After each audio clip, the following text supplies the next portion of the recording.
शख्सियत मौजूद हैं जी, जो बैक वक्त अदब हो और ब्यूरोक्रेसी हो इसमें नुमाया मकाम भी रखती हैं। शायरा होने के साथ साथ कस्टम कलेक्टर भी हैं और अपना काम जो अपनी जॉब है उसको बहुत ही असूली अंदाज से, बेहतरीन अंदाज से अपनी ड्यूटी सर अंजाम दे रही हैं। लेकिन उसके साथ साथ अदब और फ़नून लतीफ़ा के हवाले से भी इनकी कॉन्ट्रीब्यूशन बहुत ज़्यादा है। इसको फ़रोग़ के लिए खासी सरगर्म हमें नज़र आती हैं।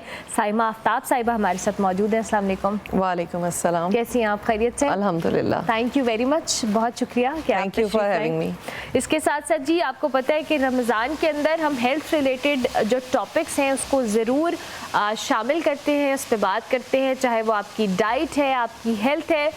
नॉर्मली आखिरी अशरे में हमने कल भी ये बात की थी कि लोग जो है बहुत ज़्यादा लेथार्जिक फील करते हैं, थकावट का एहसास होता है, फिर मुख्तलिफ आपको बॉडी पेन वगैरह भी होती है क्योंकि इसमें वीकनेस और दीगर फैक्टर्स भी इन्वॉल्व होते हैं क्योंकि फ़िज़िकल एक्टिविटी उस तरह से नहीं होती रमज़ान के अंदर। तो आज हम बात करेंगे इसी हवाले से। हमारे साथ डॉक्टर शहजाद करीम भट्टी मौजूद हैं जो कि पेन मैनेजमेंट एक्सपर्ट भी हैं, उनको हम खुशामदीद कहते हैं। Thank you very much doctor साहब, बहुत शुक्रिया आपका भी। और इसके साथ साथ किचन में कनीज़ फातिमा के किचन से जो खुशबू आ रही है ना इस वक्त, ये भी एक इम्तिहान है। कनीज़ फातिमा कुछ प्लेटर बना रही है, मैं थोड़ी देर बाद उनकी तरफ भी जाऊँगी, लेकिन साइमा साहिबा आपसे गुफ्तगू का आगाज़ करते हैं। एक तरफ है ब्यूरोक्रेसी और एक तरफ है अदब, बड़ी डिफरेंट चीज़ें हैं और जाहिर है ये जब आप कर रहे होते हैं तो एक शौक़ होता है, एक पैशन होता है और सारी चीज़ें हैं। तो ये आगाज़ कैसे हुआ दोनों चीज़ों का? वैसे ब्यूरोक्रेसी और अदब का पाकिस्तान में तो कुछ कॉम्बिनेशन पहले भी देखने में आया है। मुस्तफ़ा ज़ैदी ब्यूरोक्रेट थे, मुर्तज़ा बरलास साहब ब्यूरोक्रेट हैं मशहूर शायरों में, और बहुत से ऐसे लोग हैं जो ब्यूरोक्रेट होने के साथ साथ शायर भी हैं। लेकिन मेरी पर्सनल ज़िंदगी में मेरे वालिद साहब चूँकि ब्यूरोक्रेट भी थे और शायर भी थे, तो शायद वो एक लेगेसी जो है वो कंटिन्यू होकर आई है कि वो भी दोनों काम साथ साथ करते रहे। अगरचे ज़ाहिर है नौकरी एक बिल्कुल मुख्तलिफ तरीक़ाकार है, तर्ज़ ज़िंदगी है, और शायरी करना जो है वो पैशन है, उसको भी आप उस पर भी कदगन नहीं लगा सकते कि उसको आप होल्ड बैक करके रखें। मेरा ये ख्याल है कि इंसान को, हर एक को अपना पैशन इर्रिस्पेक्टिव ऑफ के उसकी जो भी जॉब है कंटिन्यू करना चाहिए। डेफिनेटली, और ये बड़ी अच्छी बात है कि जॉब अपनी जगह पे, लेकिन आपका जो पैशन है उसको आप परसू कर रही हैं।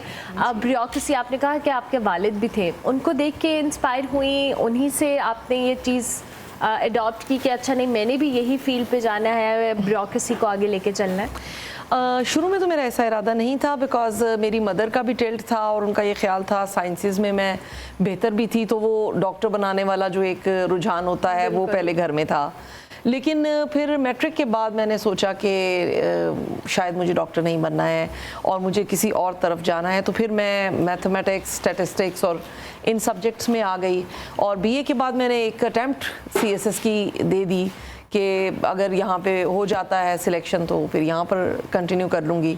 तो वो फिर मेरा उसके बाद सिविल सर्विसेज का एग्ज़ाम ही क्वालिफाई हो गया। माशाल्लाह, ज़बरदस्त। अच्छा साइमा साहिबा, अभी जैसे हम अफ्तारी की बात कर रहे थे, फ्राइड चीज़ें, जो कि आपके घर में भी ऐसी अफ्तारी में और लवाजबात बनते होगी, क्या फ्राइड चीज़ें अवॉइड करने की कोशिश करती हैं आप या नहीं?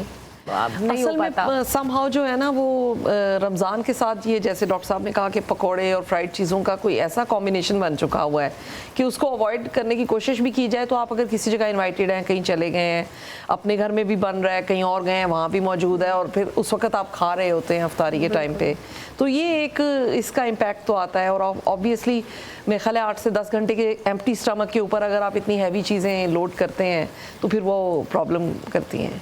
अच्छा, ज़ाहिर है आपने भी ख़ुद भी बात की कि ख़वातीन को लेकर मैं स्पेसिफ़िकली बात करूँगी। हम ब्यूरोक्रेसी में देखते हैं कि ख़वातीन बहुत सारी हैं और ये बड़ी इनकरेजिंग बात भी है, लेकिन विद टाइम ये चीज़ें एडजस्ट हुई हैं। जब आप इस फील्ड में आई थी तो आपको क्या चैलेंजेस रहे, एक्सेप्टेंस लेवल क्या था लोगों का, कि खातून काम कर रही है इतने सारे मर्दों के दरमियान में, क्योंकि अब विद टाइम तो एक्सेप्टेंस आई लेकिन पहले शायद उस तरह से नहीं थी।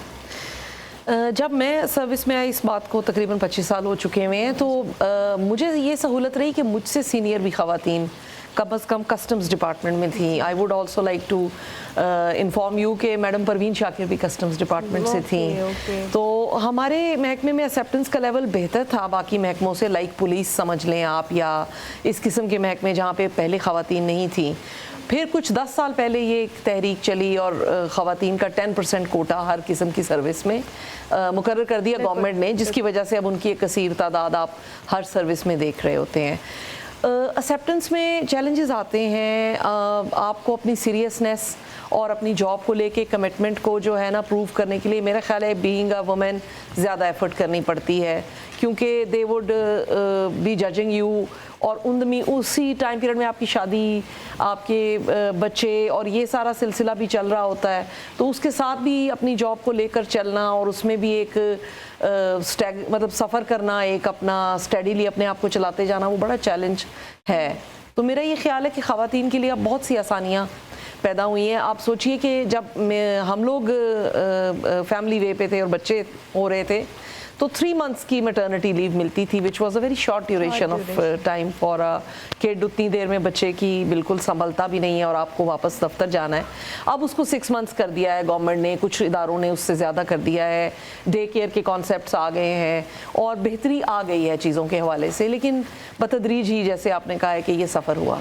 अच्छा, आपने खुद कहा फैमिली लाइफ और प्रोफेशनल लाइफ बहुत चैलेंजिंग होता है, शायद ख़वातीन के लिए इसलिए भी मुझे लगता है क्योंकि उन्होंने बच्चों की टेक केयर करनी है, घर को देखना है, अपनी फैमिली लाइफ देखनी है। आपने जब किया तो कभी ऐसा होता था बैलेंस करने में स्ट्रगल किया, या कभी जॉब रिलेटेड कोई इशू हुआ ऐसे कि अब फैमिली उससे सफ़र कर रही है? स्ट्रगल्स तो बहुत आती हैं। जैसे कि मेरी हैदराबाद में पोस्टिंग हुई तो वहाँ पर कोई ऐसी इमीडिएट फैमिली जैसे नानी या दादी नहीं थी जो बच्चे का ख्याल रख सकें। तो मुझे कुछ दिनों के लिए या कुछ अरसे के लिए अपनी बेटी को, वो वॉज द फर्स्ट बॉर्न, छोटी थी लेकिन दफ्तर ले जाना पड़ता था और ज़ाहिर है डे केयर उस ज़माने में तसव्वुर भी नहीं था।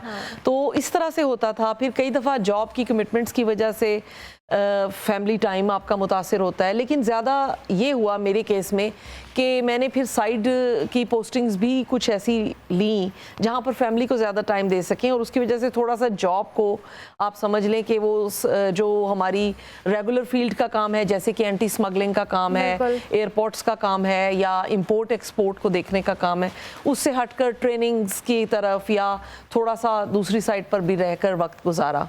तो उससे बेहतर मैनेज हो गया। लेकिन शायरी बिल्कुल मुझे वो 10 से 12 साल के अरसे में तर्क करनी पड़ी और उसको बिल्कुल ही इग्नोर करना पड़ा, इसलिए कि वो फैमिली और बच्चों का ही कॉम्बिनेशन और अलॉन्ग विद द जॉब इतना था ऑक्यूपाइंग कि उस तरफ तवज्जो फिर जाहिर है नहीं दी जा सकती। लेकिन आई एम ग्लैड कि अब आप दोबारा से उसको आपने किया और अब आप कर रही हैं उसको रेगुलर।